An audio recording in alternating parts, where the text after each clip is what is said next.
Alors bonsoir tout le monde. Voilà, donc aujourd'hui nous allons parler du couple parce qu'il y a la relation de couple est vraiment celle qui apporte le plus de potentiel d'évolution, de croissance, etc.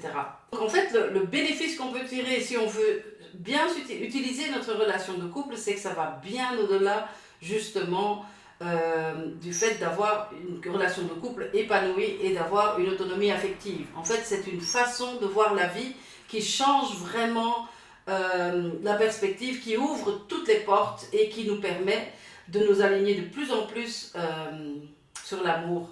Alors je vais vous parler, parce que tout est une question d'amour, n'est-ce pas? Je pense que vous êtes d'accord si vous êtes ici aujourd'hui. Voilà, donc ici je vais, pour les personnes qui... Il y a peut-être des personnes qui sont arrivées par la petite vidéo que nous avons enregistrée quand nous étions en vacances en Grèce. Et donc ces personnes-là ne connaissent pas vraiment encore qui je suis réellement, ils ne savent pas.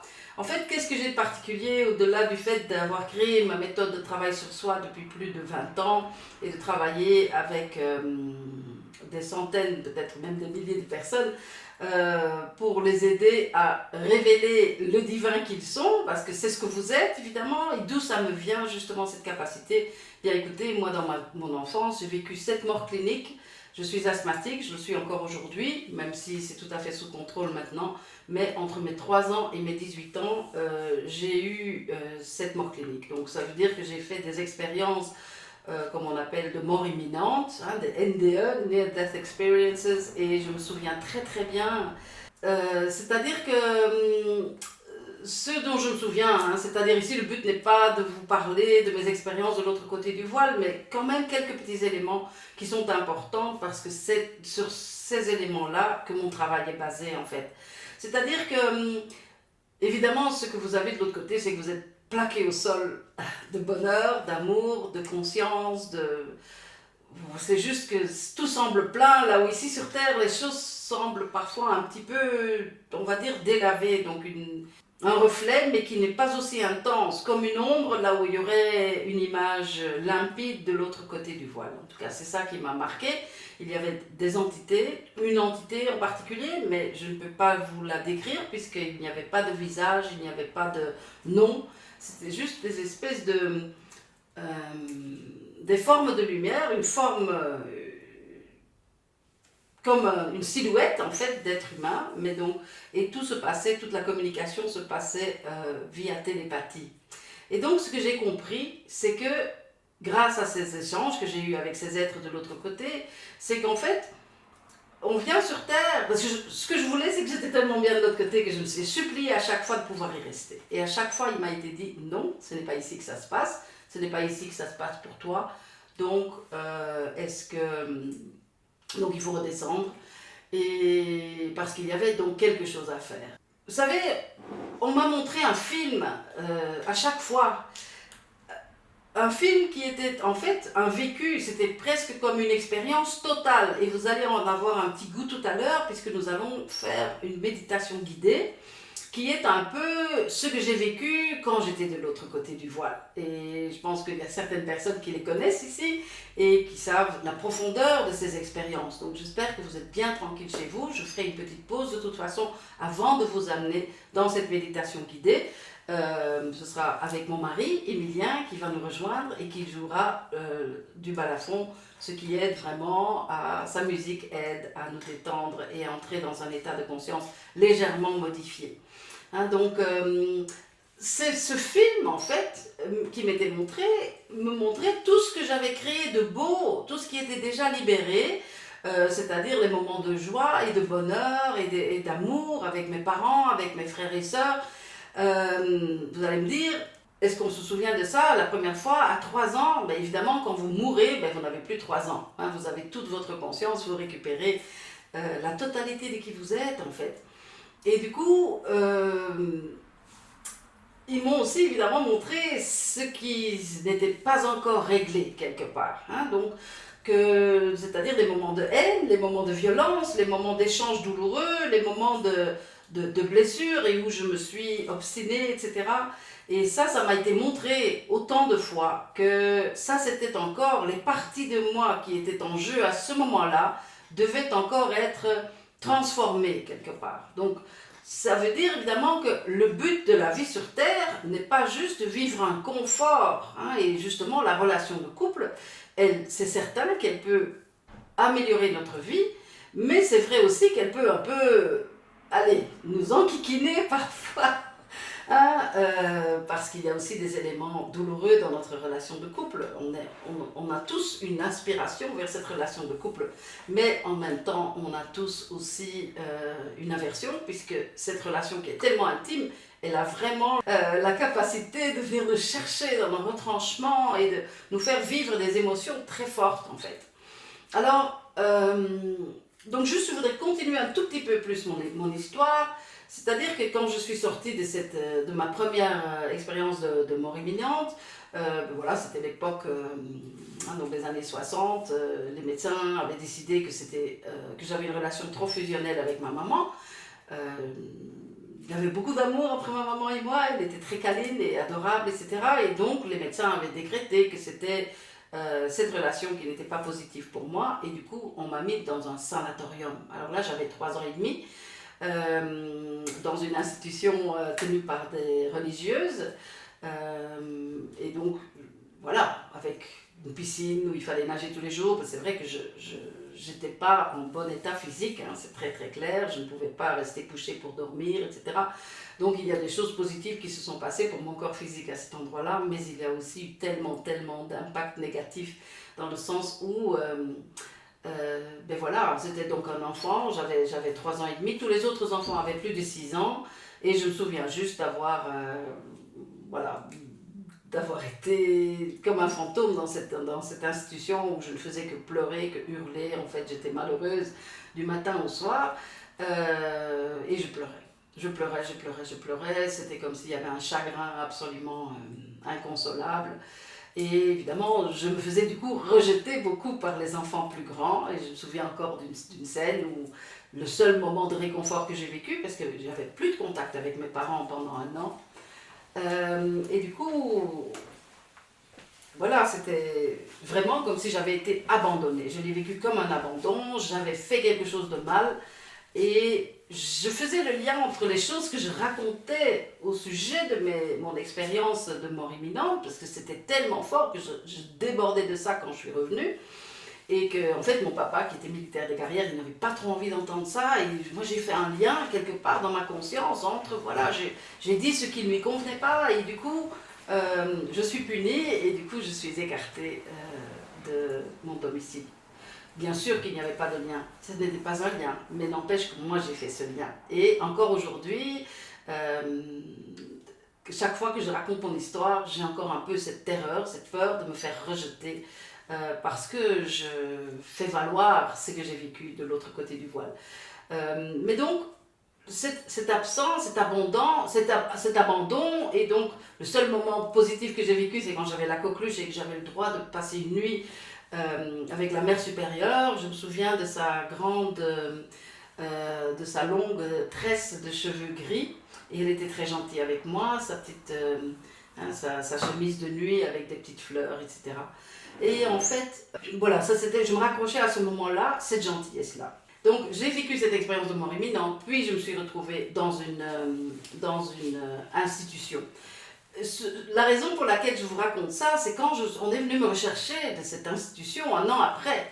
J'étais devenue un enfant extrêmement difficile. C'est comme si je voulais faire payer mes parents de m'avoir laissée là. Et à ce moment-là, j'étais devenue capricieuse. Ils se sentaient aussi coupables parce qu'ils n'avaient pas décidé, eux, de me laisser là. C'était parce que c'était ce que les docteurs disaient, et à cette époque-là, on avait foi en les docteurs. Ok, donc voilà, c'est juste que je voudrais juste faire le lien entre la blessure profonde d'avoir vécu ce que j'interprétais comme un abandon, et que tout enfant de cet âge-là interpréterait comme un abandon. C'était pas l'époque où on expliquait les choses aux enfants, d'où la nécessité de toujours expliquer ce qui est vrai à vos enfants. Hein, donc, parce qu'on peut comprendre si les choses sont dites, mais on ne parlait pas aux petits-enfants de 3 ans et demi, on ne leur expliquait pas les décisions qu'on prenait à leur sujet à cette époque, en tout cas pas dans ma famille. Et du coup, suite à cette grande souffrance, je me suis recouverte d'une défense, et cette défense était pour moi, je prouve qu'on ne peut plus rien me faire de bon. Hein. Donc c'est ce qui va se passer quand on a mal, c'est qu'on va tenter d'avoir moins mal par une attitude de fermeture, par une attitude de révolte, par une attitude de négativité. D'accord? Donc moi je me souviens maintenant de l'enfant que j'ai été, et franchement j'aurais jamais voulu avoir un enfant comme moi j'étais personnellement, parce que j'ai mené la vie dure à mes parents. En tout cas, voilà, donc j'ai cherché toute ma vie ce que j'ai vécu de l'autre côté du voile, dans toutes sortes de méthodes de spiritualité, et puis des psychanalyses. J'ai fait ma première psychanalyse à 16 ans, j'en ai fait 4 ou 5, je me suis formée à la psychanalyse jungienne, mais voilà, n'empêche que je n'ai pas retrouvé ce que j'ai vécu de l'autre côté du voile, malgré tout ce travail sur moi, et c'est au moment où j'ai renoncé à mes recherches en spiritualité et en psychologie que je me suis rendu compte qu'il y avait, parce que je continue à méditer, bien entendu, enfin parce que voilà, ça me fait juste du bien, et du coup je me suis rendu compte en fait que ma méditation ne reflétait pas mes émotions. Hein. Que je méditais, j'étais dans un monde de béatitude, de beauté, donc la spiritualité était devenue pour moi une fuite. Pour éviter ce monde ici sur Terre que je trouvais quand même qu'il manquait un peu de charme, quoi, qu'il n'était pas à la hauteur de ce que j'avais vécu de l'autre côté du voile. Donc cette fuite dans la spiritualité m'a montré effectivement cette dualité entre quand je suis uniquement spirituelle, je suis pleine d'amour, je suis ouverte, etc. Quand je redescends de ma méditation et que je sais qu'il va falloir faire à manger ou que je vois que la maison n'est pas rangée, eh bien il y a peut-être de la colère qui va... je vais être irritée, je vais être énervée, et je dis, c'est pas possible. Pourquoi cette différence, hein? Donc ce n'est pas si évident que ça, c'est pas que ça doit être comme ça. C'est vrai qu'on se dit que voilà, ça c'est juste le fait d'être un être humain. Et je dis non, moi je sais ce que c'est que d'être un être humain. Un être humain est fondamentalement un être divin. C'est-à-dire, aucune limite n'existe quant à ce qu'on peut faire quand on se trouve de l'autre côté du voile. Et la seule raison pour laquelle on vient sur Terre, et c'est ça qui m'a été montré dans les petits films, enfin qui étaient en chair et en os quelque part, avec toutes les émotions que je ressentais, les miennes, mais aussi celles des personnes que je côtoyais et qui souffraient par mon intermédiaire, voyez-vous. Et donc c'est là, en fait, le potentiel est de dire, ok, je vis quelque chose de négatif, mais ce quelque chose de négatif, il est à l'intérieur de moi. Ce qui veut dire que je ne peux pas vraiment justifier ma négativité par la négativité de l'autre. Et c'est ici que je voudrais rejoindre justement la relation de couple. Tout à l'heure, on va travailler sur une dispute que vous avez vécue. Je ne vais pas vous donner juste une théorie par rapport à ça, je préfère que vous viviez cela intérieurement et vous verrez tout ce qui est possible de comprendre grâce à cette dispute, pour votre évolution, pour le fait de changer d'avis sur des choses qui vous limitent. Je vais donner un exemple. Si, en tant que petite fille, j'ai connu le rejet, par exemple, parce que papa ou maman n'avaient pas de temps pour s'occuper de moi, admettons. Du coup, aujourd'hui, par exemple, si mon mari veut regarder, c'est un exemple fictif, mais voilà, si mon mari veut regarder le foot, il se pourrait qu'il y ait une petite fille qui soit réactivée en moi et que je me sente à nouveau rejetée. Est-ce qu'il y a quelqu'un ici qui a déjà vécu une émotion similaire ? On est tous comme ça, on n'a pas envie. C'est-à-dire que ce n'est pas réellement un rejet de la part de mon mari. Et franchement, dans ma tête, je suis convaincue qu'il a le droit de regarder le foot. C'est-à-dire que c'est... Ok, donc je me sens rejetée. Et en fait, tout ce que je peux faire, c'est de me dire...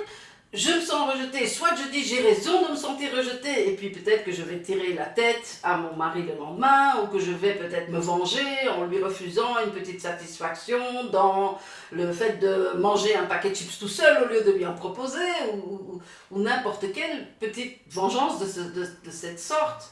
On se dit que c'est humain, etc. Bien sûr que c'est humain, mais pourquoi dois-je vivre à travers la situation de ma réalité d'aujourd'hui?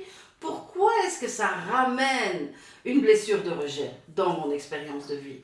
Hein, donc, c'est vrai qu'on pense que c'est... Ben oui, parce que c'est comme ça la vie. Oui, mais pourquoi est-ce que la vie est comme ça? Hein? Donc c'est vrai que de l'autre côté du voile, je me suis rendu compte, en fait, la vie, elle est juste super bienveillante à notre égard.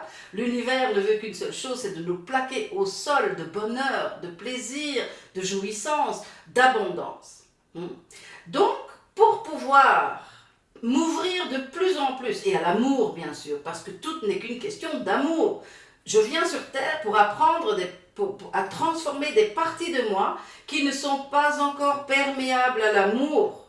Alors ça paraît très mystico-pété, pourtant c'est tout ce qu'il y a de plus concret une fois qu'on a le mode d'emploi. Alors quel est le mode d'emploi ici dans mon exemple du rejet?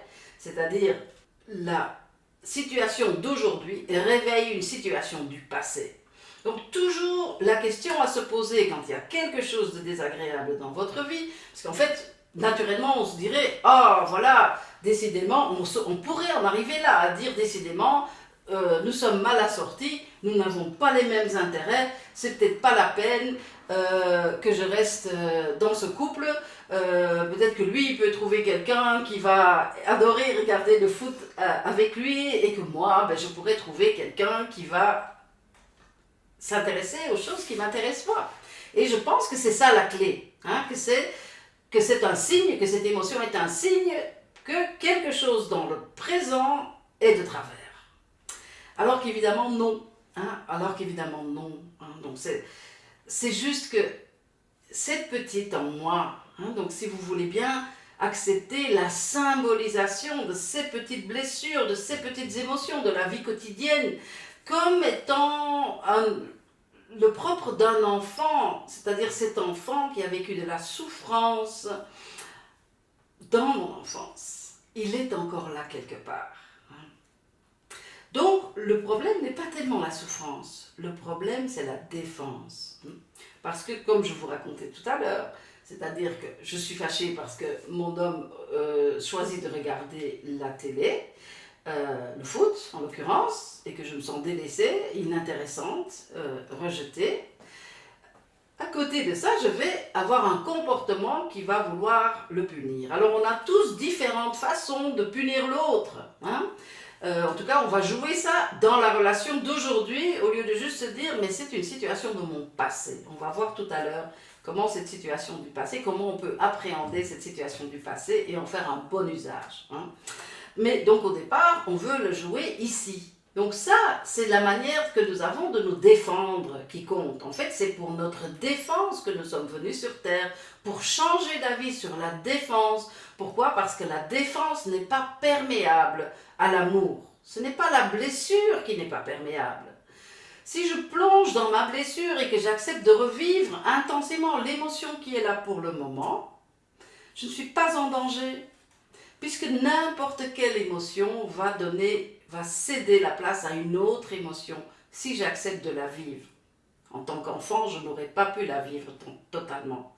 Ça aurait pu me tuer en fait, puisque en tant qu'enfant, on est tellement plus impactable, on est fragile, on est offert, livré, et nos émotions sont tellement plus fortes quand on est petit, et donc on est tellement dépendant de l'autre, de son amour, de son approbation, qu'en fait on pourrait mourir simplement d'un roulement de Dieu de la part de notre parent. Donc on doit trouver une solution. Vous allez voir ça tout à l'heure dans la méditation. Donc, la bonne façon d'utiliser cette blessure, c'est de se dire, mais pourquoi est-ce que je vis ça comme ça? Qu'est-ce qui se passe là? Blessure, donc je sens le rejet. Ok. Est-ce que j'ai réellement été rejetée? Bien sûr, vous savez bien que non. mais vous allez avoir un comportement de défense qui va faire que ça va rester ouvert, parce qu'après vous allez vous venger. Peut-être, voilà, en disant, voilà, je ne partage pas mon paquet de chips avec toi, ou je suis fermée, ou je suis de mauvaise humeur, ou je me retire de la relation et c'est la toundra entre nous pendant 3-4 jours. Je ne le fais pas exprès, je ne peux pas faire autrement que d'être de mauvais poil parce que justement, je n'ai pas encore compris que je peux me tourner vers l'intérieur, vers cette blessure de rejet. Alors là, c'est en fait tout simplement, c'est votre raison en fait qui peut servir à ce moment-là. C'est de dire, ah, je ressens le rejet. Est-ce que cette personne m'a réellement rejeté? Ben non, il a juste envie de regarder son foot. Ok. Donc, pourquoi est-ce que c'est si dur? Pourquoi est-ce que je vis une émotion tellement forte? Donc, merci Valentine de votre témoignage, parce qu'effectivement, les émotions peuvent être tellement débordantes dans un cas comme celui-là. Donc ici, ce qu'on va ressentir, c'est « Waouh, ça fait mal, donc l'autre est mon ennemi. » Alors qu'en fait, vous pouvez tout de suite vous poser la question « Pourquoi j'ai besoin de ça ?» Pourquoi j'ai besoin de ça? Si vous acceptez l'idée, et j'espère que vous acceptez l'idée, la prémisse que l'univers est bienveillant, au moins dans votre tête, parce que l'univers est bienveillant, c'est qu'il a un petit projet avec cette situation-là. Mais le projet, c'est lequel? C'est que je change d'avis sur quelque chose. Alors, je vous explique. Donc, j'ai été rejetée en tant qu'enfant, réellement. C'est-à-dire, j'ai peut-être senti que j'étais un poids pour mes parents parce qu'ils étaient trop occupés ailleurs. Moi, en tout cas, la blessure de rejet, la blessure d'abandon, je connais. Donc, du coup, c'est... Je pense mériter ce rejet, chers amis.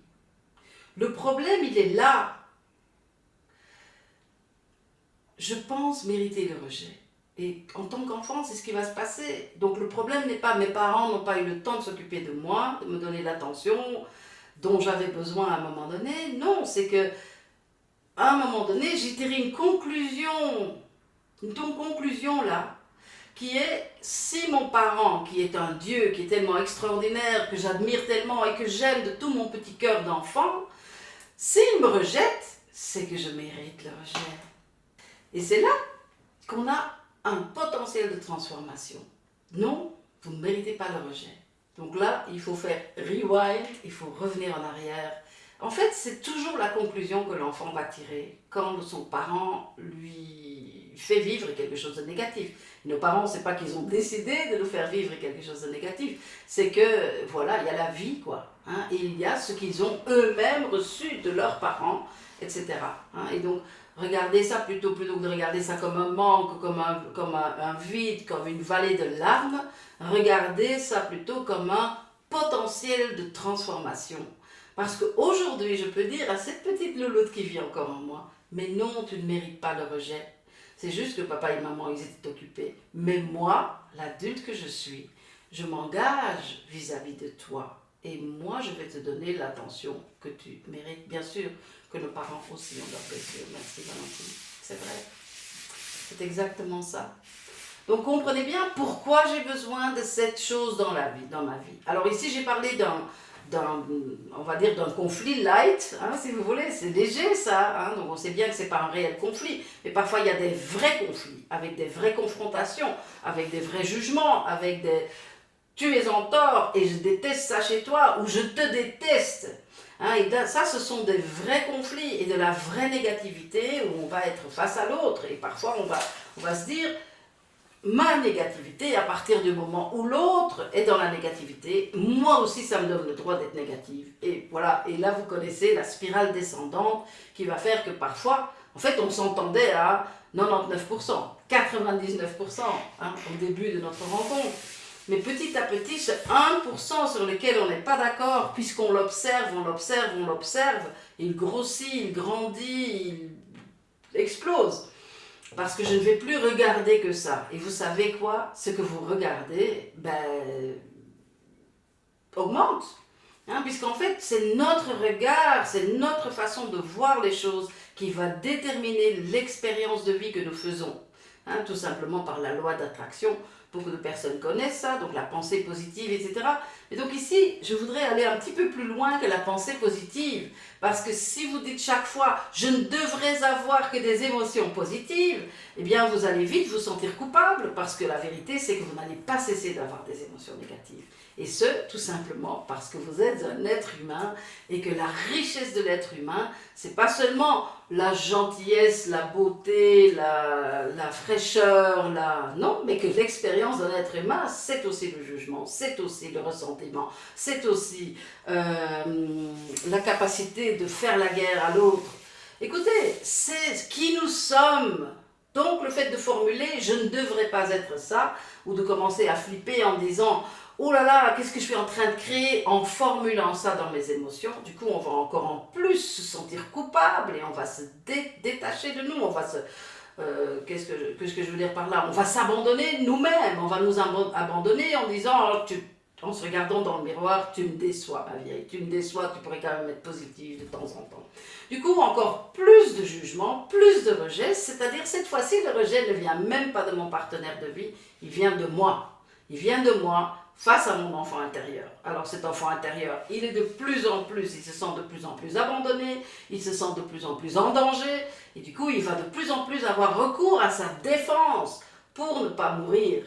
Donc une fois qu'on a trouvé une défense, dites-vous que votre négativité, mes chers amis, elle vous a sauvé la vie.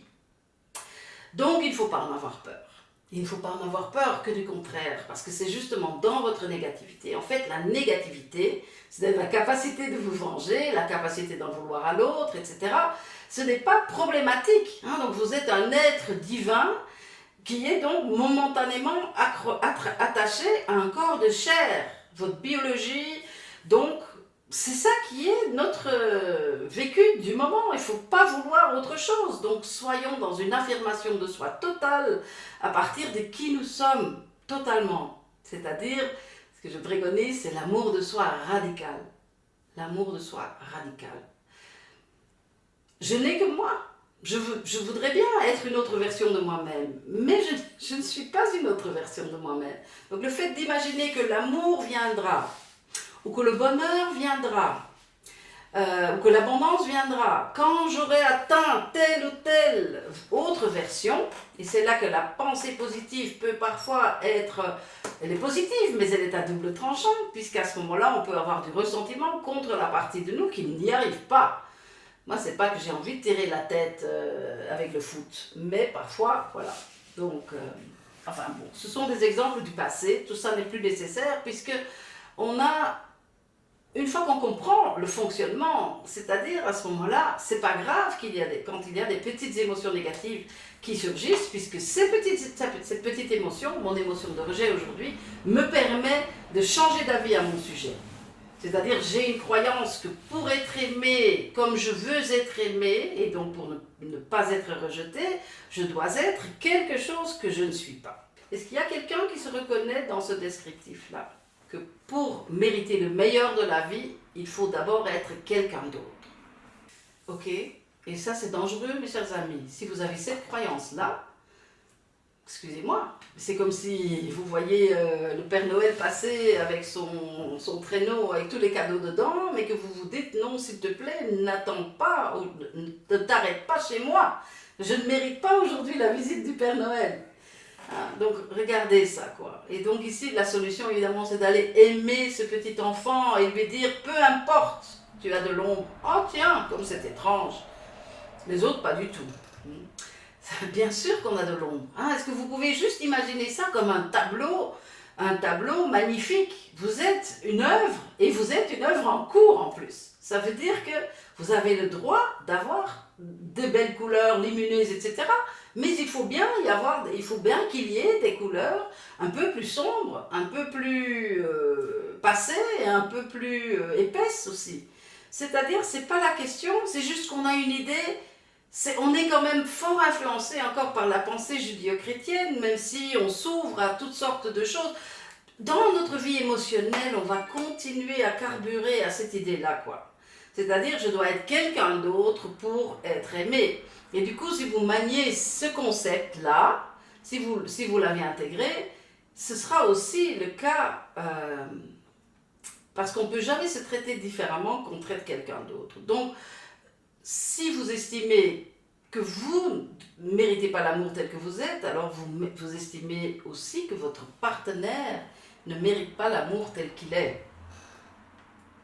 Et du coup, il y a une espèce d'urgence qui intervient dans la relation de couple, qui est « je dois te changer, si tu étais quelqu'un de bien, si tu comprenais à quel point j'en ai besoin, eh bien tu changerais, tu serais différent. » Et alors l'autre il dit « oui mais attends, mais moi aussi j'ai ma petite liste de choses qui ne me plaisent pas chez toi, tu crois qu'il n'y a que toi? Et d'ailleurs, voilà. » Et du coup, on est parti dans une petite guerre. Parfois c'est une guerre froide, parfois c'est une guerre vachement chaude, mais en tout cas, la guerre. Et donc, le travail qui est potentiellement là, et c'est tellement facile, c'est un pli qui est à prendre, c'est de se dire qu'est-ce qui se passe dans mon cercle.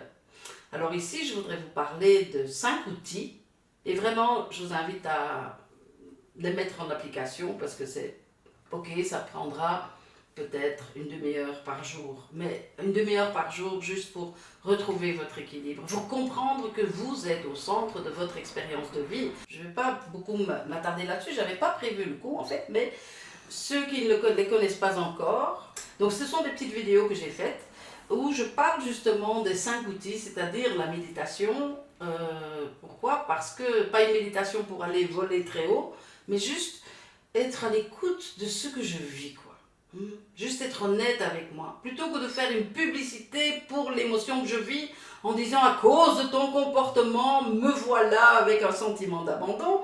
C'est non. Je vais me dire, j'ai un cercle autour de mes propres pieds et là, je me sens abandonnée. Je ne vais pas mettre le nom de celui qui m'a abandonnée, sinon c'est plus dans mon cercle à moi. Donc c'est mon émotion d'abandon qui est là pour le moment. Donc on médite pour pouvoir ensuite écrire quelques instants dans un petit carnet. Donc ça s'appelle le journal des émotions, situation vécue à gauche, histoire de pouvoir vous faites 2 colonnes en fait, situation vécue à gauche, émotion ressentie à droite. Donc ça c'est un outil que je vous recommande beaucoup, simplement parce que pour pouvoir... donc il n'y a aucune version de vous qui est définitive, chers amis, vous pouvez changer à force.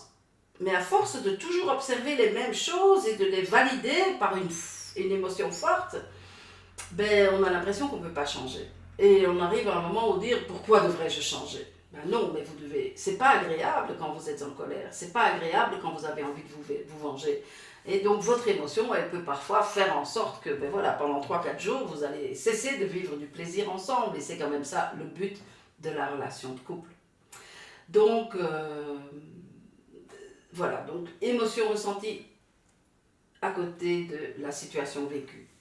Il y a aussi la catharsis où on va sortir nos émotions négatives, pas face à l'autre, mais sur un bout de papier, tout simplement. Parce que ces émotions, elles ont le droit d'exister, ça fait partie de mon tableau. Je suis un être humain et donc je ressens et ceci et cela. Sinon, ce ne serait pas du jeu, ce serait, vous imaginez, je sais pas, pour moi, donc on parle de paradis, on imagine qu'au paradis tout est beau, tout est... Mais non, mais alors on s'ennuie. Et donc en fait, l'autre, quand il est en face de vous, c'est pas quelqu'un d'autre en fait, c'est un miroir. Donc c'est-à-dire que quand je me sens rejetée par l'autre, si je suis toute seule dans mon coin, je peux pas me sentir rejetée évidemment, puisque de toute façon je sais qu'il n'y a que moi et le chat, même celui-là il peut de temps en temps me remballer, c'est juste le chien qui ne va pas me remballer. Mais donc quelque part, c'est l'autre est là pour me montrer que, aïe, il y a encore une blessure là au fond qui mérite un peu de soin. Vous comprenez le miroir, cette histoire de miroir, ça veut dire que ce n'est pas que... On se dit, si le miroir me renvoie une image que je n'aime pas, je peux dire, ce vieux miroir Ikea en plastique, il est temps que je le remplace. Je peux aller m'acheter un miroir à la foire des antiquaires, magnifique, mais ce qu'il va me montrer, c'est quand même la même chose, quoi. C'est-à-dire moi, donc moi avec ma blessure de rejet, moi avec ma blessure d'abandon. Mais comme je l'ai dit, le fait de vivre la souffrance, c'est pas de cette façon-là que la vie est bienveillante à mon égard. La vie est bienveillante à partir du moment où j'accepte de regarder comment je me ferme et comment je me défends. Parce que c'est cette fermeture qui est en fait une croûte, si vous voulez. Qui est comme une... c'est de la matière d'âme qui est impactable, qui est vulnérable, elle est en mouvement. C'est comme un cœur palpitant, c'est-à-dire si je suis blindé, difficile de faire un câlin en étant dans une armure. Ou bien, enfin, je sais pas, c'est-à-dire ça fait clou, quoi, je veux dire, c'est pas très agréable. Donc effectivement, le but c'est de redevenir vulnérable, mais la vulnérabilité de l'enfant est douloureuse, hein, puisque si c'est de nouveau l'enfant, ben alors je suis ouverte à l'autre, je suis livrée à l'autre, et du coup je dois tout accepter. Ça c'est alors l'image de l'enfant. D'ailleurs, s'il y en a parmi vous qui sont, peut-être quelques personnes en couple, peut-être aussi des personnes qui sont célibataires pour le moment. Alors cette histoire de la vulnérabilité, ça concerne beaucoup les célibataires, parce que parfois, c'est vrai que parfois c'est parce qu'on est trop difficile et qu'on dit non, pas celui-là, pas celui-là, pas celui-là, justement parce qu'on croit qu'on doit trouver celui qui ne va pas nous rejeter. Et vous comprenez, ça ne peut pas arriver tant que vous-même, vous ne décidez pas que vous ne méritez pas le rejet. C'est vous qui devez revoir votre copie et de dire, en fait, quand j'étais petite, j'ai déçu mon papa parce qu'il aurait voulu que je sois forte en ceci ou cela et je ne l'étais pas. Et je ne me le suis jamais pardonné, en fait. Alors aujourd'hui, le potentiel de cette situation, c'est de me dire, parce que mon papa, vous avez bien compris, évidemment, c'est que mon papa, c'est mon mari. Hein, donc, c'est-à-dire dans le couple, on est toujours au moins 6. Hein, donc moi, mon partenaire, les 2 adultes. L'enfant, la petite fille que j'ai été, le petit garçon qu'il a été, et puis la mère que je suis pour son petit garçon et le père qu'il est pour ma petite fille intérieure. Donc il faut apprendre à jouer de ça. Et se dire, wow, il y a quelque chose ici qui a besoin d'un peu de soin. Parce qu'en fait, on peut se trouver dans une situation quand même assez pénible qui est que on ne veut pas changer. On pense qu'on mérite, qu'on mérite le rejet, mais on voudrait que l'autre nous aime avec cette situation-là et qu'il dise, mais non, jamais je ne te rejetterai. Ça, à ce moment-là, c'est dangereux. Vous voyez ce que je veux dire, hein? C'est-à-dire que je voudrais que l'autre m'aime, malgré le fait que je pense ne pas être digne d'amour. Et donc, il faut d'abord que moi, je change d'avis. Et quand je change d'avis, chers amis, mais donc, ce n'est pas que vous changez d'avis une seule fois avec votre tête. Hein, donc, ça demande une petite discipline. Il faut travailler, il faut s'investir là-dedans, il faut avoir des discussions avec notre enfant intérieur à plusieurs reprises. Et la vie va vous envoyer des tests. Une fois que vous êtes en train de utiliser le fait de... en fait, mon expérience de vie, merdouille, c'est moi qui l'a créé, quoi. Et qu'on le comprend. Et à partir du moment où je pense mériter les rejets, il y a bien toujours un kidam qui va passer, qui va me rejeter. Mais donc, parce qu'il y a des miroirs, et je suis là. Donc, quelqu'un va venir incarner cette position. Et vous savez quoi? C'est un cadeau. C'est pas une erreur. C'est pas qu'il ne devrait pas me rejeter. Parce que même si son désir le plus ardent, c'est de ne pas me rejeter, il ne peut pas faire autrement si moi-même je crois que je mérite le rejet. Donc je suis le centre de l'univers, hein, mais ça ne veut pas dire c'est pas de façon nombriliste, c'est le fait que à partir du moment où je suis prête à utiliser ce miroir que m'envoie mon expérience de vie, c'est qu'à partir de ce moment-là, je peux transformer les choses en moi. Et alors là, mon exosquelette ou mon armure peut fondre. Et c'est quoi l'exosquelette et l'armure? Eh bien, c'est ma propre négativité. Hein, donc, voilà aussi pourquoi c'est important de faire ce journal des émotions, pour pouvoir se rendre compte que je suis en colère, je le déteste parce que je sens qu'il m'a rejeté. Et s'il vous plaît, n'ayez pas peur de noter ces mots-là. Ça a tout à fait le droit d'exister. Maintenant, ça se joue entre je le déteste et je le tue, ou je le déteste et je m'en sépare, je me sépare de lui, ça c'est une autre paire de manches. Je peux le détester, j'ai absolument le droit de ressentir ça, et figurez-vous que lui aussi, ça lui arrive de me détester allègrement. Hein, donc, et tout ça n'est là que pour qu'on transforme les parties de nous qui sont dans l'autocondamnation. Hein. Donc il faut d'abord changer d'avis sur la nature de la réalité, la nature de la bête, que je suis l'être humain, c'est-à-dire l'être humain dans sa perfection, ça ne va pas être pour tout de suite, Et en fait, ce sera pour jamais. Ce sera pour jamais parce que sinon, ce serait d'un ennui mortel si on n'avait plus rien à transformer, si on n'avait plus rien à améliorer. Alors, ce n'est pas améliorer pour l'autre, c'est améliorer parce que moi, vivre dans une armure, ça me fait mal. C'est chaud, c'est rigide, ça gratte de partout et franchement, non, voilà. Donc j'ai juste envie d'enlever cette armure.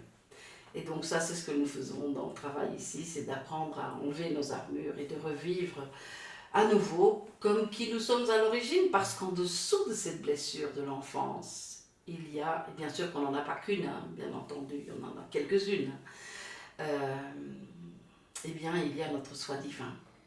Il y a cet être que nous sommes, auquel nous sommes reliés quelque part, mais qui existe au fond de nous et qu'on a souvent projeté dans les religions sur un Dieu extérieur. Alors ce Dieu extérieur, bien sûr, c'est-à-dire tout est Dieu, la nature est Dieu, je suis Dieu, hein? Vous êtes Dieu.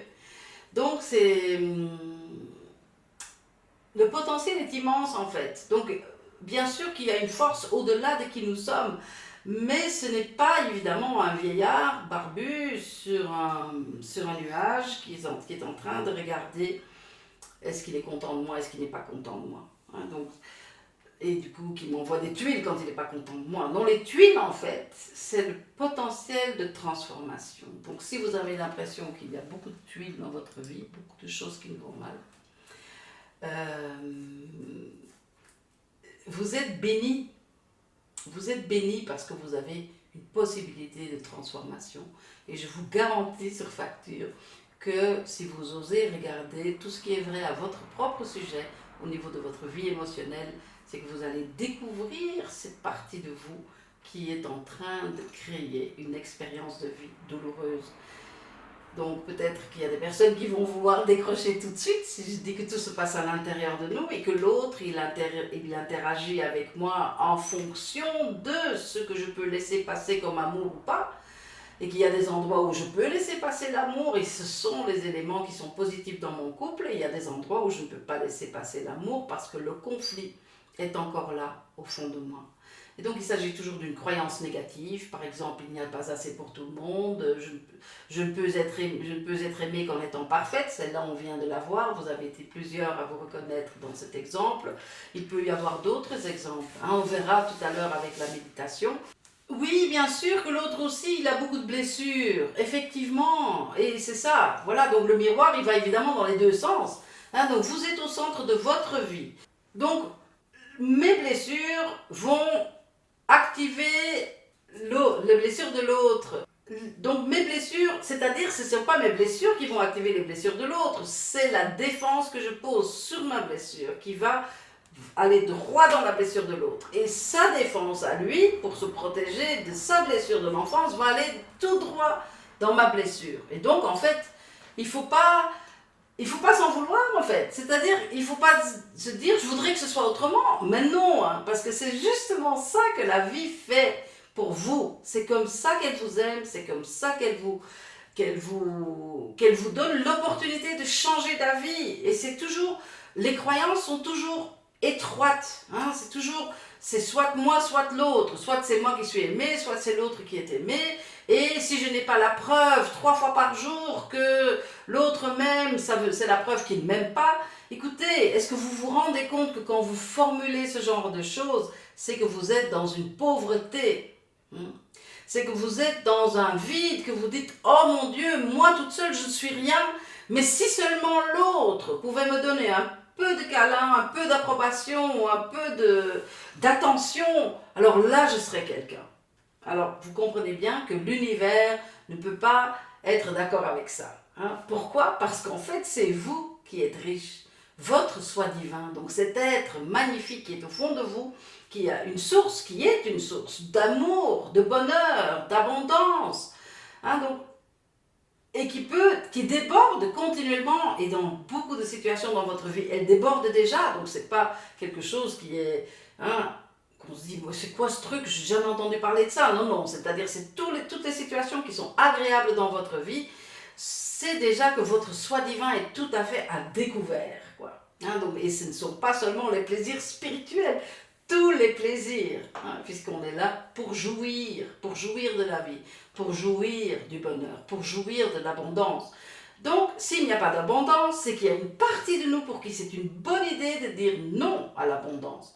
Alors, l'abondance en matière d'amour ou l'abondance en matière d'argent, c'est essentiellement la même chose. L'abondance en matière d'expérience de vie positive, si nous ne la vivons pas, c'est qu'il y a une partie de nous qui ne veut pas la vivre.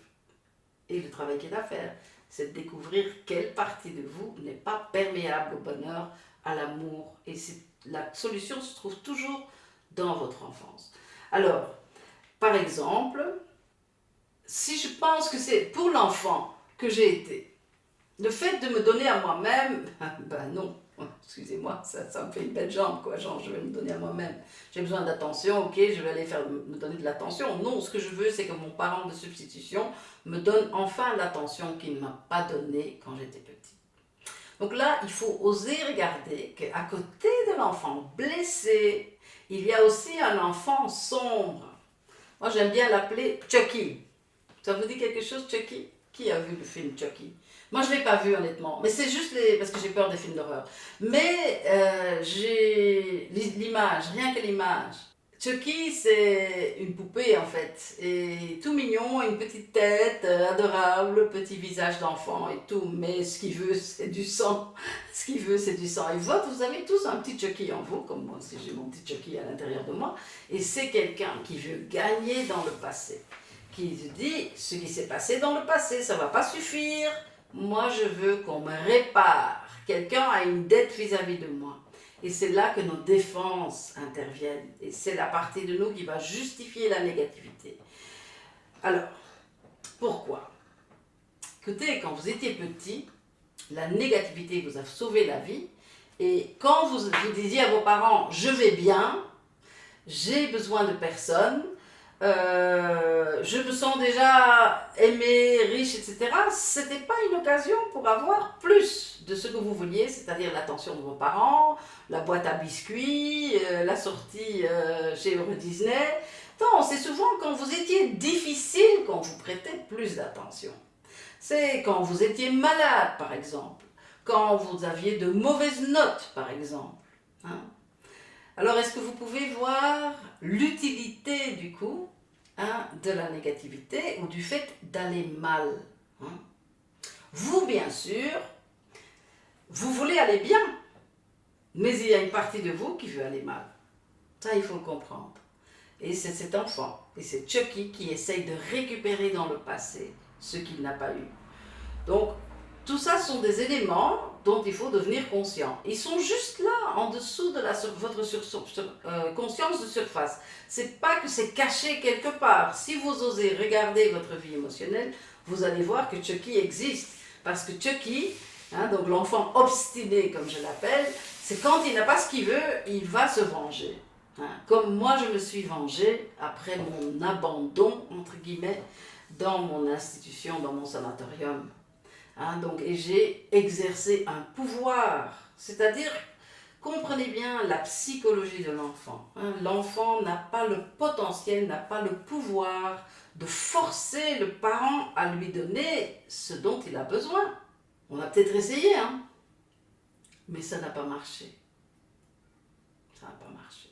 C'est pas que je peux dire, ah bah tiens maman, je trouve que vraiment là t'exagères quoi. Hein. Moi j'avais besoin de câlins tel soir, et toi t'étais pas rentré parce que t'étais au boulot, ou parce que tu rigolais dans le salon avec les amis, et que tu buvais ton apéro, et que moi quand je me suis couchée, ben, j'ai dû me lire mon histoire toute seule et j'ai pas eu le câlin. Vous imaginez dire ça à votre parent?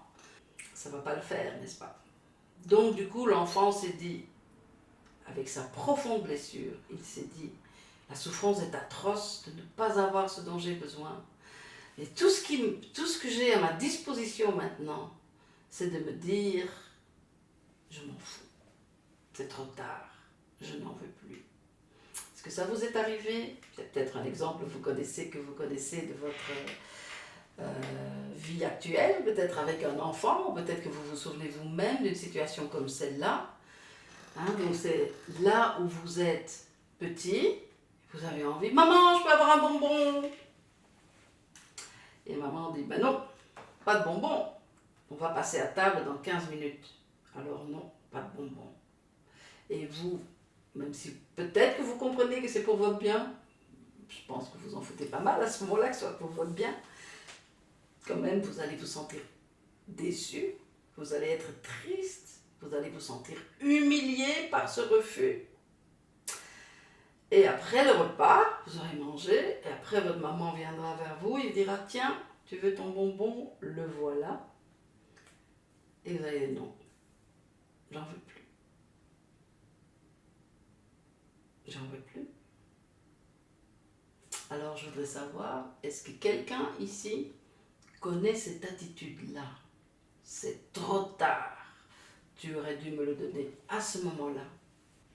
Voilà. Et donc comprenez bien que on le fait encore dans notre vie, ça. Hein? Et du coup, on se fait mal. C'est pas qu'on n'avait plus envie du bonbon, hein. C'est qu'à un moment donné, on a donné plus de... on avait de nouveau... On a décidé qu'on avait plus envie de se sentir nous-mêmes, d'éviter l'humiliation que d'avoir envie du bonbon. Du coup, on a choisi l'orgueil. On a choisi. Donc, comprenez bien que pour l'enfant, l'enfant construit son sentiment d'identité sur l'orgueil et sur la capacité de refuser ce qu'il désire le plus par ailleurs. Donc ça existe encore en nous, chers amis. Et qu'on en soit conscient ou non, cette partie de nous, si on l'a fait une fois dans notre enfance, je vous garantis que vous le faites encore aujourd'hui. Et que c'est là dans votre conscience. Et que c'est une solution à laquelle vous aurez recours à un moment donné. Et le problème, c'est qu'une fois que vous le formulez, la vie, elle vous apporte toujours ce que vous désirez.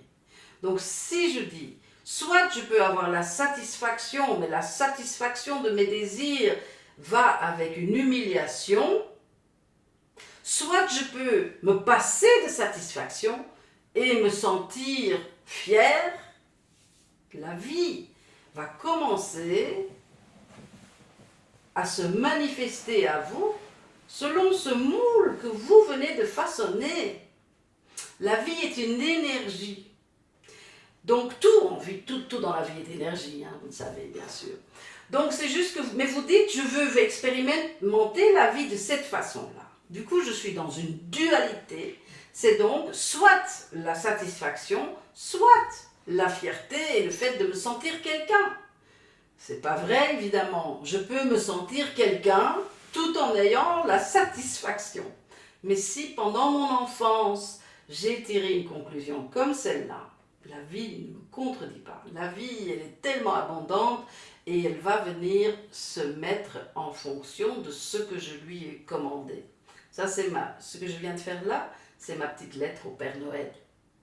Donc là, je dis au Père Noël, vas-y, passe ma porte. Donc ça peut être parce que je ne veux pas, je ne mérite pas cette satisfaction que je commande par ailleurs et que je réclame à haute voix et avec fracas que je veux absolument ça dans ma vie. Mais ça peut aussi être, non, passe ton chemin, Père Noël, parce que pour moi, je préfère me passer de satisfaction pour avoir un sentiment d'identité, pour me dire, je suis capable de renoncer à la satisfaction pour éviter l'humiliation. Donc, je fais à ce moment-là une association, satisfaction-humiliation. Hein, donc, qu'est-ce que vous pensez qui se passe alors dans un couple quand on a une image comme celle-là? Ça peut par exemple dire que voilà, je sais pas, c'est la fête des mères et mon mari m'apporte un bouquet de fleurs, il se pourrait que je lui dise, enfin c'est pas... Hein, il y a des blagues comme ça qui circulent, hein, c'est-à-dire voilà, je t'offre un bouquet de fleurs et genre, qu'est-ce que tu vas te faire pardonner toi? Hein, donc on peut avoir une méfiance par rapport au cadeau, justement à cause de cette chose-là, parce qu'on a associé le concept satisfaction avec le concept humiliation. Est-ce qu'il y a quelqu'un qui ressent, qui se retrouve là-dedans? On va déjà loin ici, hein, dans cette expérience. Voilà. comprenez bien que ce n'est pas gratuit, le fait d'avoir tiré cette conclusion. Parce que qu'est-ce qui fait alors votre mari qui vous apporte un bouquet de fleurs? Il va dire, c'est jamais bon. C'est jamais bon, quoi que je fasse, c'est jamais bon. Quand je rapporte pas de fleurs, j'ai le reproche que je ne pense pas à elle. Et quand je lui apporte des fleurs, elle pense que j'ai quelque chose à lui pardonner, à me faire pardonner. Alors écoutez, c'est pas juste, c'est pas juste. En tout cas, très très difficile de filtrer à partir de ces lunettes-là de l'amour. Donc comprenez bien qu'en fait on s'empêche de ressentir, de recevoir l'amour, car nous-mêmes, nous sommes notre propre pire ennemi. Donc il y a une partie de nous qui veut prouver que l'amour n'existe pas. Et vous savez quoi, la bonne nouvelle, c'est que vous pouvez aller retrouver toutes ces croyances-là et vous pouvez changer d'avis. Parce qu'aujourd'hui, vous pouvez prendre le risque d'être vulnérable, d'être face à l'autre tel que vous êtes et vous pouvez exprimer ce que vous vivez et faire le lien avec le passé. Et du coup, vous allez alléger votre couple, votre relation amoureuse du poids du passé. Si vous n'êtes pas en couple, donc vous allez dire, oui, moi je voudrais bien vivre tout ça, mais je ne le peux pas encore parce que je n'ai pas de couple justement, ou je n'ai plus de couple, et puis mes couples avant étaient foireux. C'est aussi parce qu'il y a un enfant qui a vu le couple de ses parents, qui a vu peut-être de la manipulation, qui a vu du chantage affectif, qui a vu de l'humiliation, et qui un jour s'est dit, ça fait trop mal tout ça, je ne veux plus jouer à ça. Et du coup, vous êtes là en train de dire, mais je ne demande rien de mieux que de rencontrer quelqu'un. Mais il y a un enfant, un Chucky en vous qui dit, que nenni, non, non, non, moi je ne suis pas d'accord. Donc le travail qui est à faire, c'est d'aligner toutes les parties de nous. Donc on est parfois comme un monstre à deux têtes, c'est-à-dire on va dire d'un côté je voudrais l'amour, de l'autre côté j'ai tellement peur de l'amour. Ce qu'il faut faire, c'est de mettre nos deux têtes dans une même direction pour qu'elles ne deviennent qu'une. Et ça, on peut le faire en guérissant l'enfant qui vit en nous. Voilà. Écoutez les amis, est-ce que vous êtes d'accord? On va faire une pause de 2 minutes. Alors, on va démarrer.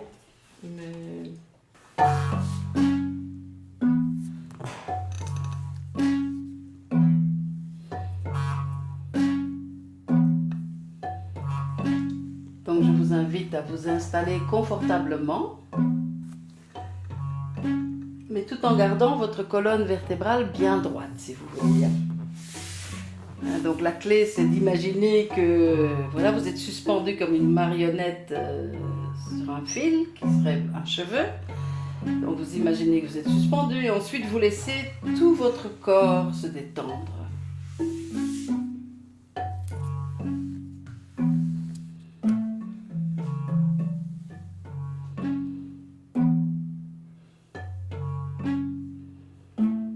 Alors, je vous invite à porter votre attention sur vos pieds, la plante de vos pieds. Donc, dans un premier temps, vous allez ressentir le contact du sol avec vos pieds. Mais entre ce dur contre dur, il y a en fait comme un petit coussinet d'énergie. Donc, on peut comparer ça à des bulles de champagne qui sont en mouvement constant. Donc, ça pétille, ça chatouille un petit peu. En fait, là, ce que vous ressentez, c'est la première couche de votre corps énergétique. Parce qu'en fait, nous sommes tous qu'énergie, bien entendu. Nous avons les 7 couches de notre corps. Et au-delà, plus on monte, en fait.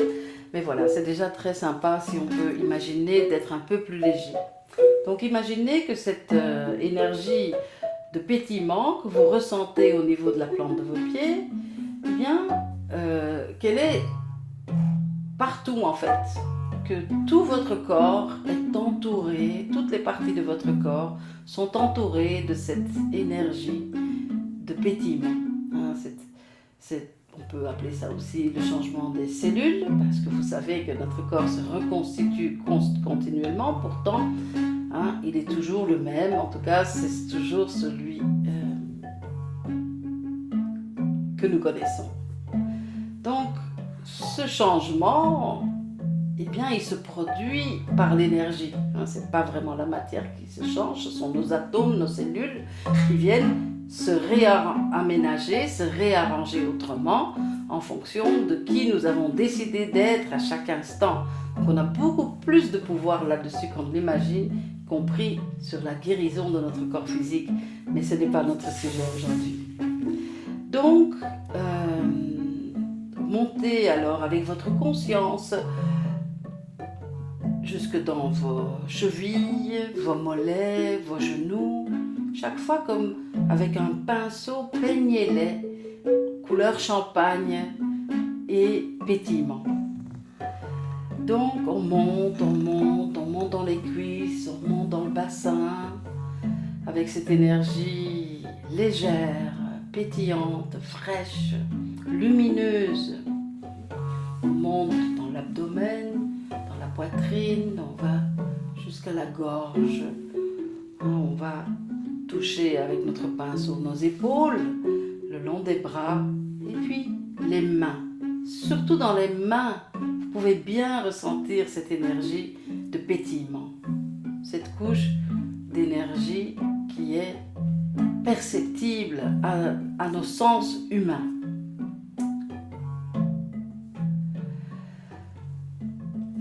L'énergie descend dans le dos, va jusqu'à nos fesses, et puis nous en remplissons toute la tête, cette énergie dorée. Le cuir chevelu, le visage, les oreilles, et nous voilà peints en or. Maintenant, je vous invite à porter votre attention sur votre respiration, votre rythme respiratoire. Tout naturellement, observez sans le changer pour le moment si vous respirez plutôt superficiellement ou plutôt profondément. Observez simplement sans jugement.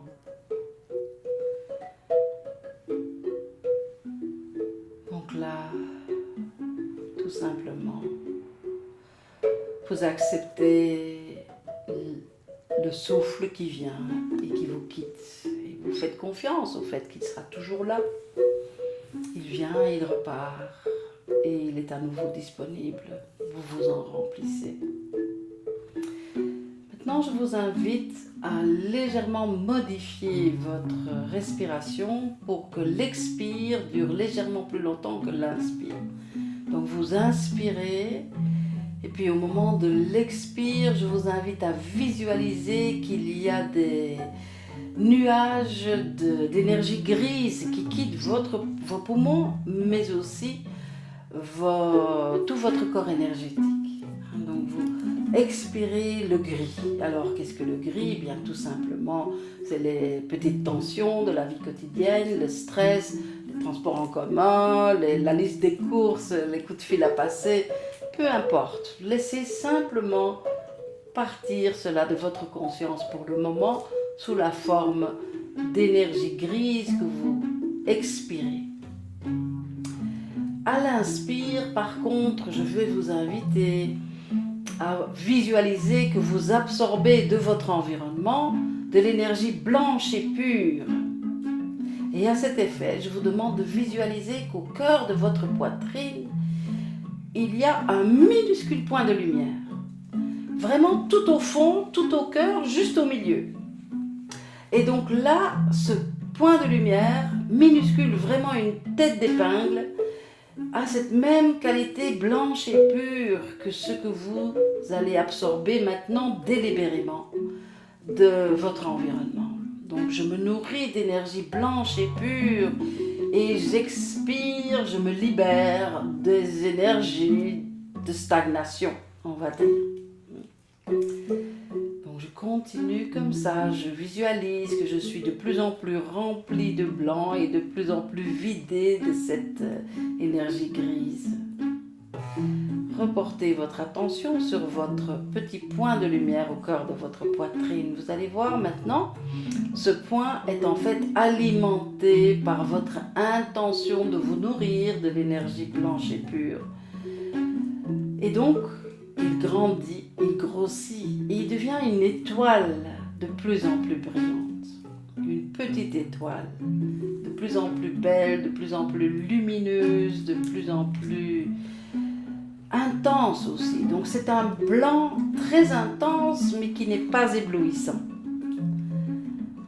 C'est très clair, mais en même temps pas du tout éblouissant. Donc vous vous sentez bien, vous vous sentez soutenu par cette énergie blanche et pure. C'est le blanc pur de vos origines divines, tout simplement. Et ça existe tout autour de vous à tout moment, donc même au-delà de cette méditation que nous faisons aujourd'hui ensemble, à tout moment vous pouvez décider de vous brancher sur cette énergie blanche et pure. Car tout, absolument tout sur Terre a une origine divine. Il n'y a pas une autre source de création. Le mal ne crée pas. Le mal, si on veut appeler ça comme ça, c'est simplement là où il y a encore une densification et là où la lumière n'est pas encore totalement libérée. Donc, vous imaginez une croûte et que vous pouvez imaginer que cette croûte peut se dissoudre pour laisser à nouveau, comme quelque chose qui se dégèle par exemple, pour laisser à nouveau le fluide de cette lumière blanche et pure circuler dans chaque domaine de votre vie. Alors maintenant je vais vous demander de revenir à la plante de vos pieds, d'imaginer qu'il y a des racines qui poussent à partir de la plante de vos pieds, qui vont venir se frayer un chemin, qui vont soulever avec grand fracas le sol en dessous de vos pieds, en dessous peut-être l'étage d'en dessous, peut-être le sous-sol, et ensuite les différentes couches géologiques, jusqu'au moment où elles vont atteindre le centre de la Terre en fusion. Donc ressentez l'impact de vos racines.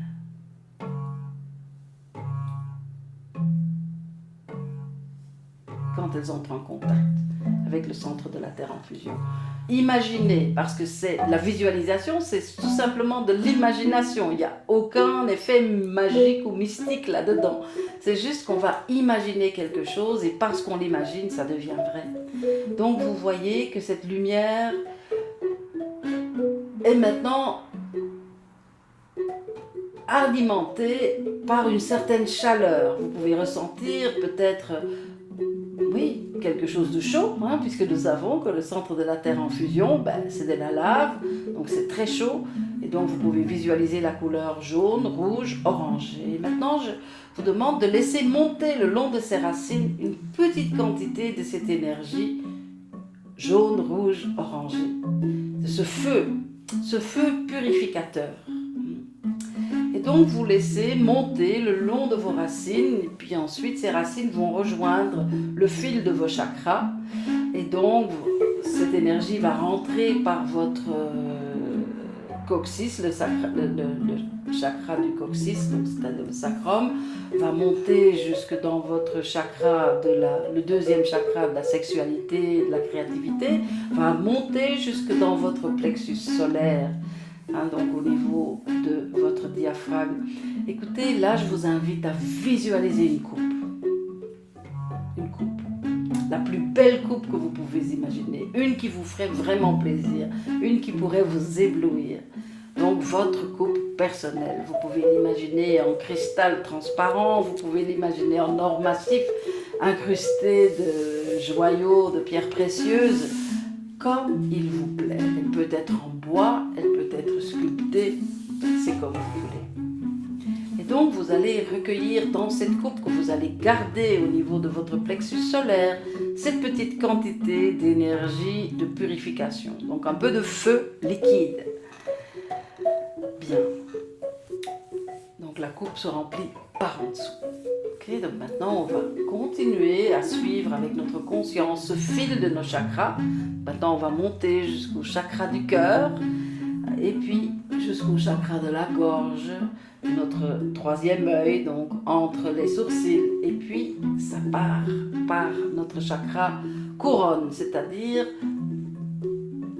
à travers le haut de la tête. Donc, vous pouvez imaginer qu'il y a un disque là-haut, un peu comme un CD, il est chatoyant, il est de couleur hein, donc oui, chatoyante en fait. Du coup, hein, donc ça monte plus haut. Et puis maintenant, je vous invite à laisser ce fil, qui est comme un fil de plomb en fait, et vous le lancez dans l'univers. Et il va venir s'accrocher là-haut. Il va venir s'accrocher là-haut, quelque part dans le ciel, au firmament, c'est-à-dire les cieux étoilés, avec tout le mystère, avec toute la sagesse et toute la conscience élargie qu'on peut imaginer simplement en regardant le ciel un soir.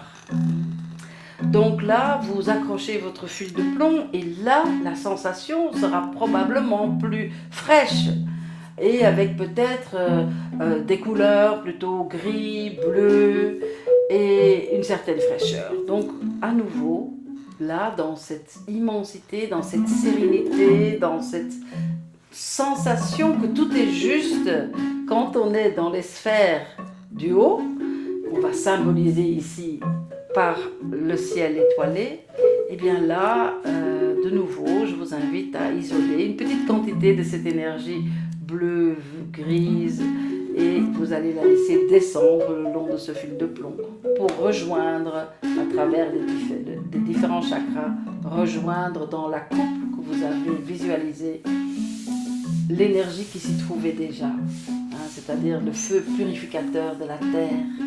Hein, donc ici, vous avez tout ce qu'il vous faut pour pouvoir faire le meilleur usage de cette petite méditation.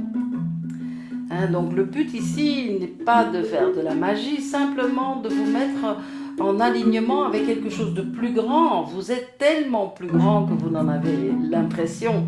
Donc ici, imaginez déjà votre véritable envergure.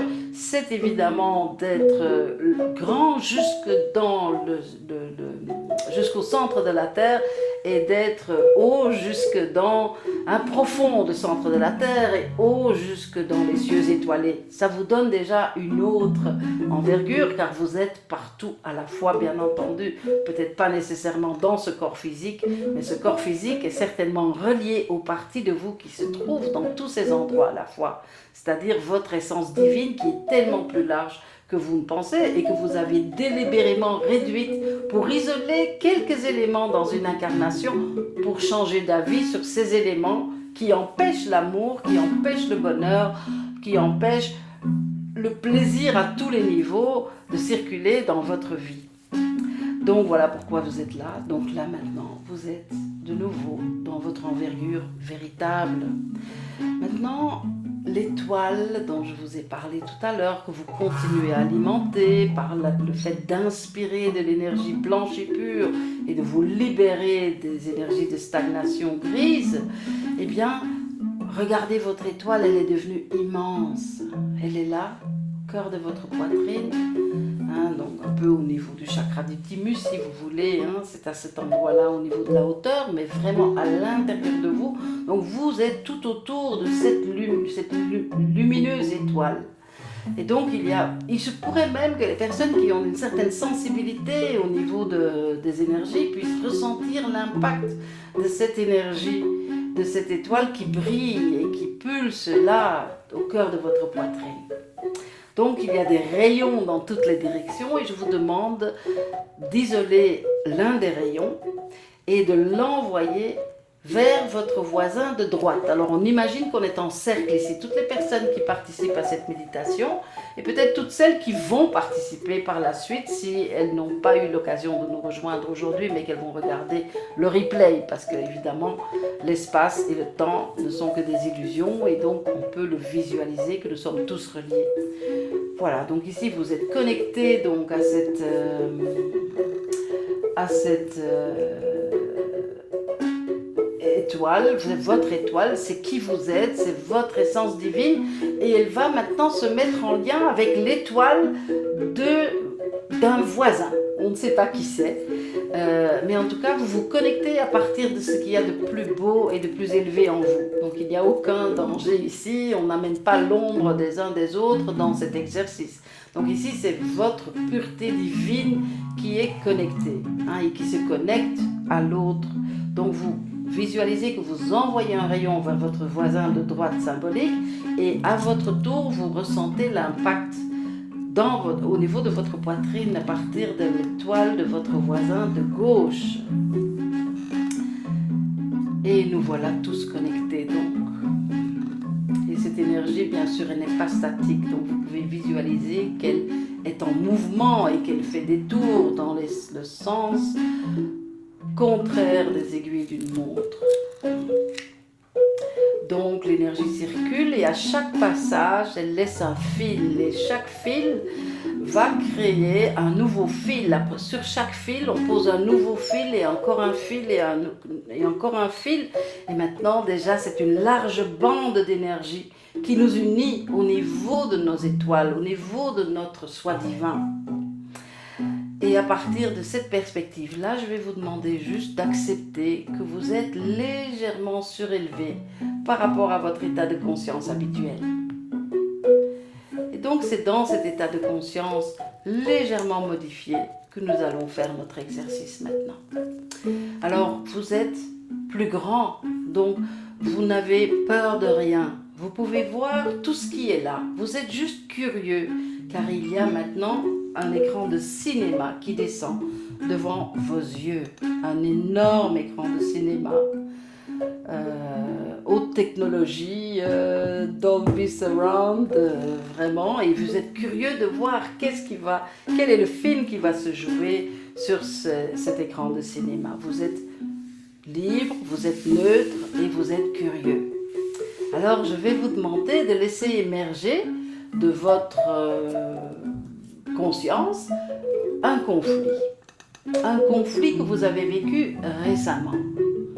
Vous laissez émerger le premier conflit le conflit qui vous vient à l'esprit, donc un conflit de votre âge adulte. Et donc vous voyez la scène. Donc je vous demande approchez-vous de cet écran et voyez un peu qui sont les personnes qui se trouvent dans ce conflit. Il y a vous, il y a quelqu'un d'autre, il y a peut-être plusieurs autres personnes. De qui s'agit-il? Relevez l'identité des personnes qui se trouvent dans cette même scène avec vous. Voyez l'environnement. Où vous trouviez-vous à ce moment-là? Est-ce que ça se passait à l'intérieur, à l'extérieur? Notez, faites attention à tous les éléments qui sont visibles à vos yeux. Il peut s'agir de la décoration, il peut s'agir des éléments dans la nature. Vous pouvez peut-être devenir conscient de certains bruits, de certaines odeurs. En tout cas, immergez-vous dans cette scène. Souvenez-vous de tous les détails qui étaient là pour vous à ce moment-là, dont vous n'avez peut-être pas nécessairement conscience aujourd'hui, mais là maintenant, vous pouvez vous ouvrir à la complexité de la scène, si vous voulez. Maintenant, observez-vous dans cette scène. Comment êtes-vous habillé? Quelle est l'expression sur votre visage? Si ce n'est pas une scène qui est très récente, quel âge aviez-vous à ce moment-là? En tout cas, première scène, c'est la bonne, vous faites confiance. Du coup, voilà, l'expression sur votre visage. Est-ce qu'il y a plutôt une expression de joie, d'ouverture, ou est-ce qu'il y a une petite fermeture, une grimace? Et maintenant, à partir de l'expression sur votre visage, observez aussi l'expression sur le visage de l'autre personne avec qui vous étiez en conflit à ce moment-là. Donc quand je dis conflit, ça peut être juste une dispute, ça peut être un conflit sérieux, ça peut être avec beaucoup d'émotions, où il se pourrait qu'aucun mot n'a été prononcé. En tout cas, si des mots ont été prononcés, souvenez-vous de ces mots maintenant. Qu'est-ce qui s'est dit? Qu'avez-vous dit et qu'a dit l'autre? Voyez son expression aussi, ou l'expression des personnes qui étaient dans le souvenir avec vous.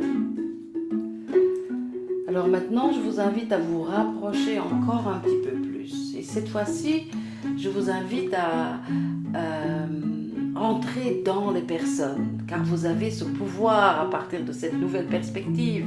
Vous êtes tellement large, vous êtes immense, et vous êtes esprit maintenant. Donc il n'y a pas de barrière entre les humains. Ce qui veut dire que vous pouvez ressentir vos émotions. Donc je vous invite, Retrouvez vos émotions de ce moment. Que ressentiez-vous? Il peut y avoir plusieurs couches d'émotions. Il peut y avoir une émotion de blessure, mais la plupart du temps, vous allez d'abord devenir conscient d'une émotion de défense. Peut-être de la colère, peut-être l'envie de rejeter, peut-être l'envie de fuir, peut-être la peur. Hein? Ce sont des émotions de défense. Donc ce ne sont pas des émotions primaires, ce sont des émotions qui ont surgi suite à une autre émotion. Je vous demande maintenant d'aller vers cette autre émotion, une émotion de blessure. Qu'est-ce qui vous a blessé à ce moment-là?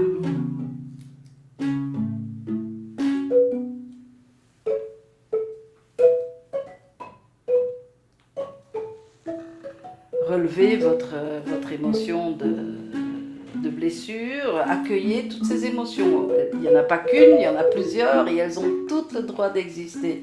Vous n'êtes pas en tort et il n'y a pas de problème en fait. Maintenant, je vous invite à faire la même chose pour l'autre ou pour les autres personnes dans votre souvenir. À partir de l'expression sur leur visage, vous vous rapprochez et vous entrez dans leur conscience. Qu'est-ce qui était ressenti? Que ressentait-elle au moment de cet échange avec vous? Ou de ce non-échange avec vous, mais en tout cas un regard peut-être qui a été échangé, une parole échangée. Qu'est-ce qui s'est caché derrière cette parole?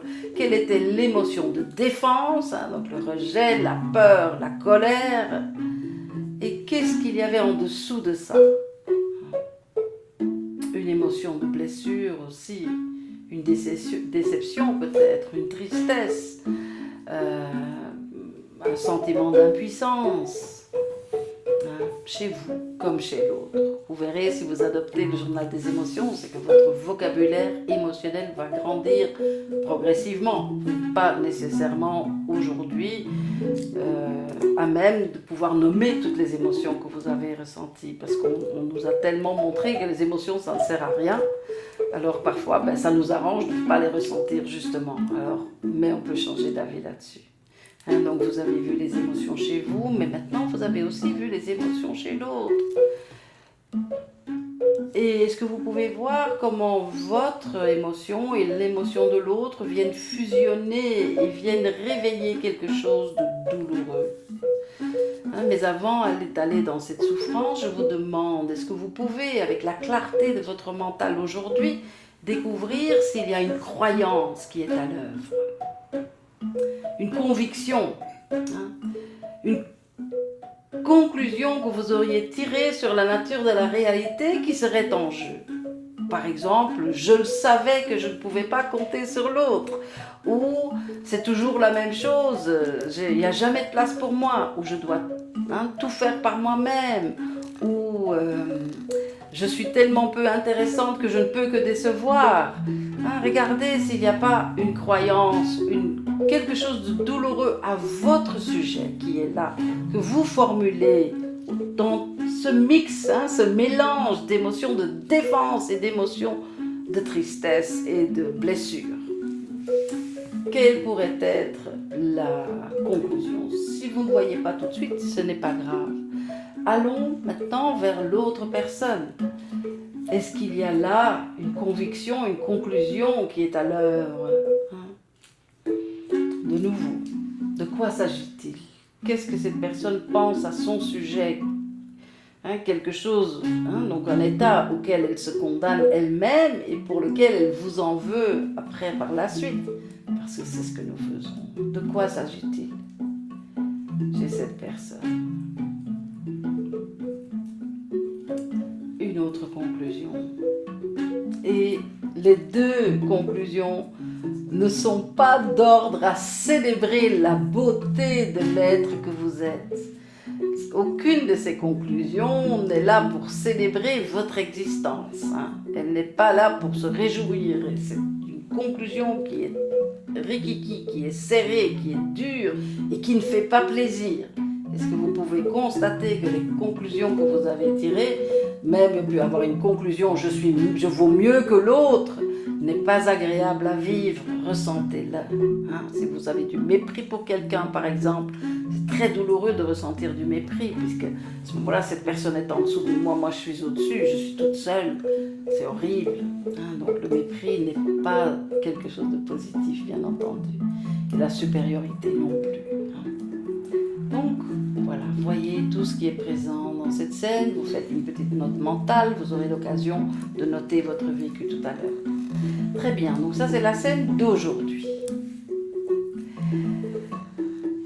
Laissons l'écran se vider de son contenu. Revenons quelques instants à notre connexion avec la terre et notre connexion avec les cieux. Retrouvons notre verticalité, retrouvons aussi notre horizontalité avec l'étoile où nous sommes connectés à tous ces autres êtres et à la beauté de ces êtres, de tous ces êtres qui sont ici en train de faire ce travail ensemble ou qui le feront par après. Donc nourrissez-vous quelques instants, respirez cette bonté, cette beauté dans la lumière divine qui est là. Imprégnez-vous d'elle et secouez-vous pour oublier ces choses que vous venez de vivre. Donc maintenant, je vous invite à de nouveau devenir curieux parce que vous savez qu'il y a eu un entracte et que maintenant c'est la suite. Alors vous êtes curieux de voir ce qui va venir se projeter sur l'écran de votre mental. Donc ce magnifique écran va maintenant montrer une scène et ce sera cette fois un souvenir d'enfance.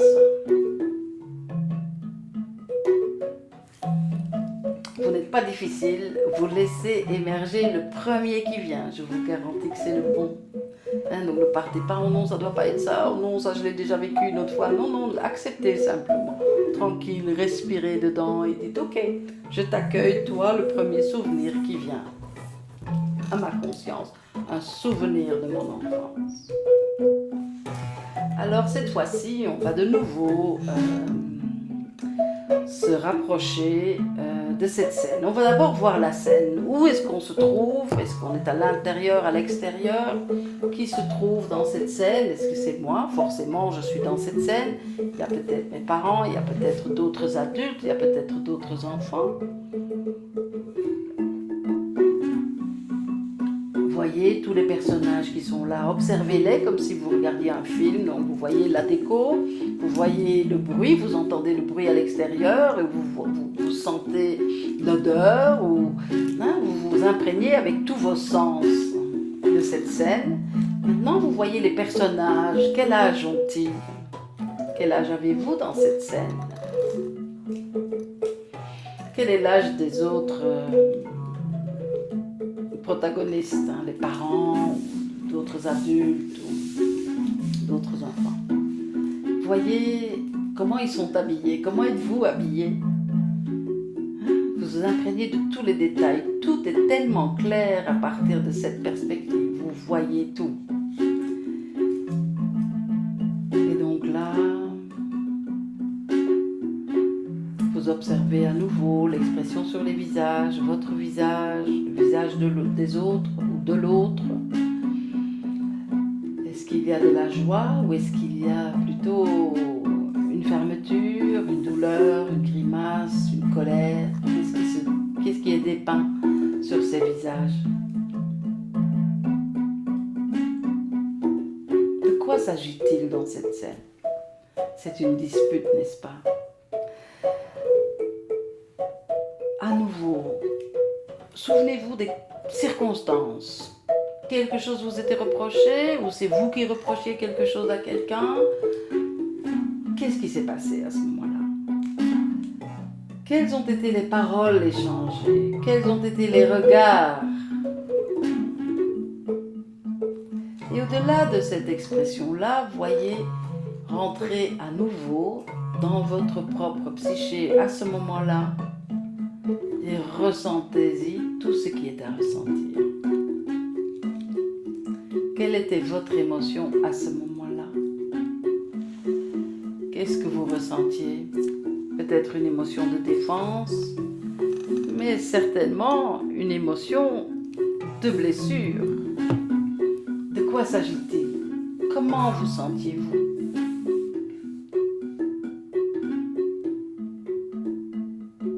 Vraiment, comment vous sentiez-vous? Pas bien. Essayez de nommer l'émotion. Puis maintenant, je vous invite à vous pencher aussi, vous rapprocher des autres personnes dans ce souvenir. Peut-être vos parents, un autre adulte, d'autres enfants. Qu'est-ce que l'autre ressentait derrière l'expression sur son visage? Peut-être aussi des émotions contradictoires. Peut-être d'un côté ceci, de l'autre côté cela. Parce que tout est possible et tout est complexe. Donc là, il y avait ceci et cela. Que ressentiez-vous? Que ressentait l'autre? Parce que bien sûr, nous on est l'enfant, et donc dans cette scène, mais peut-être que le parent avait aussi des émotions. Il est même certain qu'il avait aussi des émotions. Peut-être une émotion de déception, peut-être une émotion de colère, peut-être une émotion d'impuissance aussi, ou peut-être un sentiment d'échec, de ne pas réussir quelque chose, de ne pas réussir à vous faire vivre quelque chose que ce parent pensait qu'il était essentiel que vous viviez. Donc ici, envisagez tous les cas de figure, ressentez simplement ce qui est là. Donc vous ressentez et l'autre ressent, le parent ressent ou l'autre adulte ressent.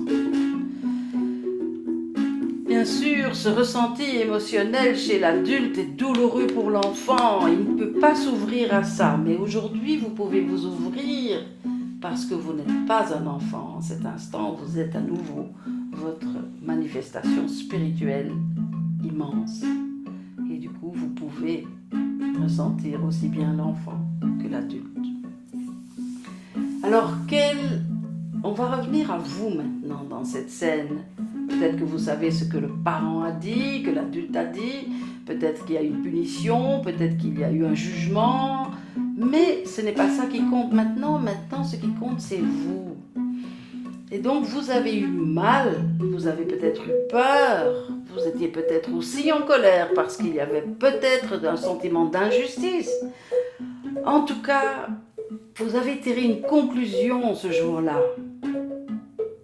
Vous vous êtes dit, si c'est comme ça, alors, 3 petits points.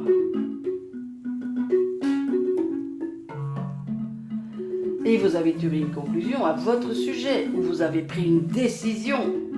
Vous avez trouvé une solution pour survivre à la souffrance de ce moment de conflit que vous avez connu quand vous étiez petit. Quelle est cette conclusion?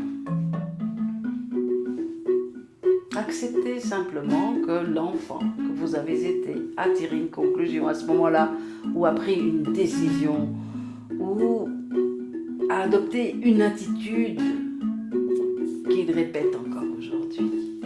Ok, vous n'êtes pas là pour juger, vous acceptez simplement tout ce qui est dit, tout ce qui est ressenti, vous observez et vous accueillez. Donc je vous invite à dire oui à cet événement aujourd'hui. Vous ne pouviez pas y dire oui quand vous étiez petit. Mais aujourd'hui, vous le pouvez. Je vous demande de faire cet acte symbolique en disant « ça s'est réellement passé ». Ça s'est réellement passé. Et aujourd'hui, je l'accepte. C'est pas que j'ai le choix en fait.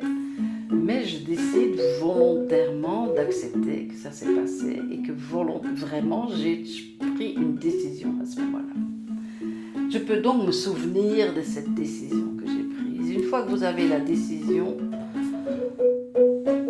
tournez-vous à nouveau vers la souffrance de cet enfant que vous avez été à ce moment-là.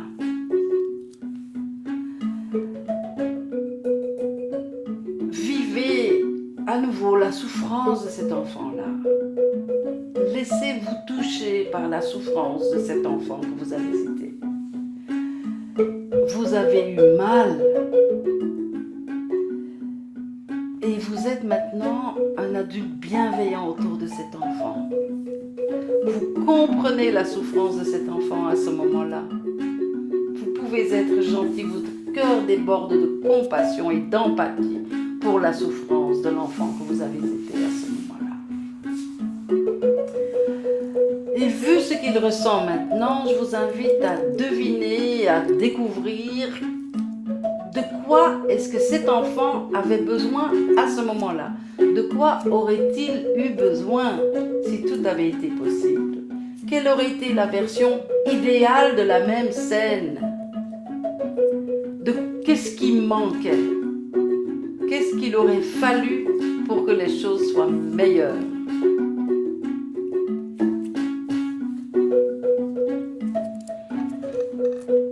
Donc maintenant, je vous invite à découvrir, seriez-vous prêt aujourd'hui à donner à l'enfant que vous avez été ce qui lui a manqué à ce moment-là? Hein, je vous pose la question parce que vous avez bien sûr le droit de dire non, mais de dire qu'il l'avait bien cherché, hein, cette souffrance. Mais l'espoir, mon espoir, c'est que vous puissiez dire « Ce n'était qu'un enfant, je n'étais qu'un enfant, c'était pas juste, c'était pas nécessaire, c'était pas... Ça aurait pu être autrement. Et aujourd'hui, je vois les choses autrement. Et donc aujourd'hui, je peux volontairement donner à mon enfant, à l'enfant que j'ai été, je peux lui donner ce dont il a manqué à ce moment-là. » Est-ce que vous êtes d'accord? Si vous êtes d'accord, eh bien, je vous invite à prendre cet enfant dans vos bras, de l'entourer, de l'embrasser et de lui donner maintenant, délibérément, cette chose dont l'enfant a manqué. Donc vous êtes maintenant le bon parent de cet enfant. Il est là dans vos bras. Vous êtes désormais son bon parent. Non seulement vous lui avez donné cette chose, cet élément, cette qualité, cette compassion, cette entente, cette écoute, cette attention dont il avait besoin, mais vous venez d'établir une relation avec l'enfant blessé qui vit en vous. Et vous pouvez de nouveau le voir comme l'enfant qu'il était réellement, plutôt qu'un enfant qui vient mettre le boxon dans votre vie de couple, par exemple, et qui vous empêche de vivre une vie heureuse en tant qu'adulte. Donc, vous établissez le lien avec cet enfant. Et avant de le quitter, parce que nous allons bientôt quitter cet enfant, je vous invite à peut-être lui promettre, si vous êtes d'accord, que vous irez le voir encore, que vous irez le retrouver à un autre moment. Vous allez établir cette relation et que vous n'allez plus le juger pour des choses qui se passent, parce qu'après tout, il n'est qu'un enfant, et en plus, un enfant humain. Donc il a bien le droit d'avoir des défauts, n'est-ce pas? Vous, en tant qu'adulte, vous avez le droit d'avoir des défauts. C'était le cas pour l'enfant que vous avez été. Donc aujourd'hui, vous pouvez le rassurer sur le fait que vous l'aimerez comme il est plutôt que comme il aurait dû être. Et si vous voulez, vous pouvez même le prendre dans les bras et le placer dans votre cœur. Et là, il sera en sécurité. Dans ce cas, je vous invite à avoir un geste physique pour le placer sur votre cœur, là où il sera bien. Tout doucement, chacun à son propre rythme, je vous invite à revenir vers votre état de conscience habituel. Tout doucement. Vous dites au revoir à cet enfant, peut-être dans votre propre cœur, peut-être que vous le laissez dans le souvenir, mais vous allez maintenant laisser cette scène se dissoudre. Vous avez compris certaines choses, vous avez ressenti des choses et vous avez surtout découvert les croyances. Et ces croyances qui font que la souffrance de l'enfant est maintenue encore et est vécue encore dans votre vie aujourd'hui.